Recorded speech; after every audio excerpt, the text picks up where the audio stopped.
Tambay, naranasan mo na bang humiga para magpahinga, pero mas naging active pa ang isip mo? Alam mo katambay, may pagod na galing sa katawan at may pagod na galing sa isip. Yung katawan mo, okay lang sana, pero ang utak mo, parang naka-turbo mode. Isang thought pa lang, susunod na agad ang 10. Parang browser na may sobrang daming tabs. Hindi mo alam alin ang unang isasara. Iniisip mo ang ginawa mo kanina, ang dapat mong gawin bukas, at ang mga posibleng mangyari na wala pa namang ebidensya. At habang iniisip mo ang lahat, mas lalo kang hindi makapag-isip ng maayos.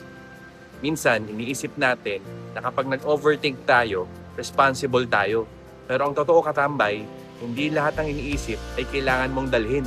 Hindi lahat ng senaryo ay kailangan mong solusyonan ngayon. Kaya malinaw ang sinasabi sa Philippians 4 na huwag tayong mabalisa sa lahat ng bagay. Hindi sinabing huwag kang mag-isip. Ang sinabi, huwag kang magdala ng bigat na hindi mo kayang buhatin. At ang pangako, peace na lampas sa kaya mong intindihin. Ibig sabihin, may katahimikan na hindi galing sa pag-aayos ng lahat, kundi sa pagbitaw sa hindi mo kontrolado. Parang washing machine yan na naka-spin cycle. Hindi ka pwedeng pumasok para ayusin ang laman habang umiikot. Mas lalo lang sasabog ang mga damit mo. Minsan, ang kailangan ay hintayin huminto, hindi puwersahin. Sa Psalm 131, may larawan ng isang kalmadong puso. Parang batang panatag sa bisig ng magulang. Hindi dahil walang iniisip, kundi dahil may pinagkakatiwalaan. Katambay, ang kapayapaan ng isip hindi galing sa pagkontrol ng lahat ng thoughts, kundi sa pagpili kung alin ang bibigyan mo ng pansin. Kapag hindi tumigil ang isip mo, hindi ibig sabihin may mali sa'yo. Ibig sabihin lang, may sobra kang dinadala.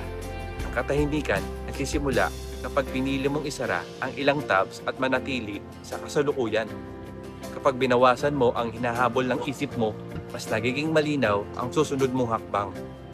Kaya kung pakiramdam mo, ang isip mo ay hindi humihinto, huwag mong labanan ang sarili mo. Hindi ka broken, hindi ka kulang sa faith, overloaded ka lang. Hindi mo kailangan tapusin ang lahat ng iniisip mo ngayong gabi. Kailangan mo lang pumili ng isang bagay na haharapin mo ngayon at iwan mo muna ang iba para bukas. May peace na available kahit hindi tahimik ang paligid. May katahimikan kahit hindi pa solve ang lahat. At may pahinga para sa isip na handang magtiwala. Isara mo muna ang ilang tabs, huminga ka, at hayaan mong ang kapayapaan ang maghabol sa'yo. Hindi ang isip mo ang hahabol sa lahat.